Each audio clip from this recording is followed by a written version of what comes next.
பொங்கல் திருநாளையொட்டி தஞ்சையில் நடைபெற்று வரும் கலை நிகழ்ச்சிகள் பார்வையாளர்களை வெகுவாக கவர்ந்தன. பொங்கல் திருநாளையொட்டி தஞ்சை திலகர் திடலில் கலை விழா தொடங்கியது. 2 நாட்கள் நடைபெறும் விழாவினை உயர்கல்வித்துறை அமைச்சர் கோவி செழியன் தொடங்கி வைத்தார். நிகழ்ச்சியில் மாவட்ட வருவாய் அலுவலர் தியாகராஜன் உள்ளிட்டோர் கலந்து கொண்டனர்.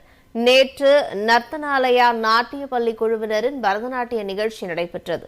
தொடர்ந்து தஞ்சை அம்பேத்குமார் குழுவினரின் கோலாட்டம், பரதநாட்டியத்தில் கிராமிய நடனம் உள்ளிட்ட பல்வேறு நாட்டிய நிகழ்ச்சிகள் நடைபெற்றன. இதனை ஏராளமான பொதுமக்கள் கண்டு ரசித்தனர்.